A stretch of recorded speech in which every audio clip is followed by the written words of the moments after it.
Botad collector કચેરીને બોમ્બથી ઉડાવવાની email મારફતે ધમકી મળતા ખળભળાટ મચી ગયો હતો। ઘટનાની જાણ થતાં જ જિલ્લા પોલીસના ઉચ્ચ અધિકારીઓ, એલસીબી, એસઓજી અને ડોગ સ્ક્વોડનો મસ્ત મોટો કાફલો કચેરી ખાતે પહોંચ્યો। પોલીસે તાત્કાલિક સઘન તપાસ હાથ ધરી હતી, પરંતુ તપાસ દરમિયાન કોઈ શંકાસ્પદ વસ્તુ મળી ન હોવાથી રાહતનો શ્વાસ લેવાયો। હાલ ધમકી આપનાર ઈમેલની ટેકનિકલ તપાસ શરૂ કરવામાં આવી છે અને સાયબર ટીમ ધમકી આપનાર વ્યક્તિની ઓળખ કરવા સક્રિય રીતે કાર્યરત થઈ છે।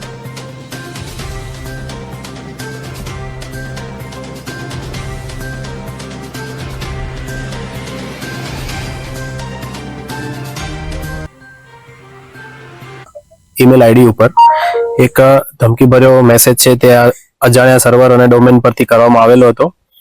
આ મેસેજને ધ્યાને લઈ અને બોટાદ જિલ્લા પોલીસને જાણ થતા બોટાદ જિલ્લા પોલીસની એસઓજી, બીડીડીએસની ટીમ તથા સાયબરની ટીમ આવી અને આ જે ઈમેલ છે તે કયા રીતે કરવામાં આવ્યો છે તેની તપાસ કરી હતી અને સંપૂર્ણ જે બિલ્ડિંગ છે તેને એએસ ચેક અને સેબોટેજ ચેક પણ કરવામાં આવ્યું હતું।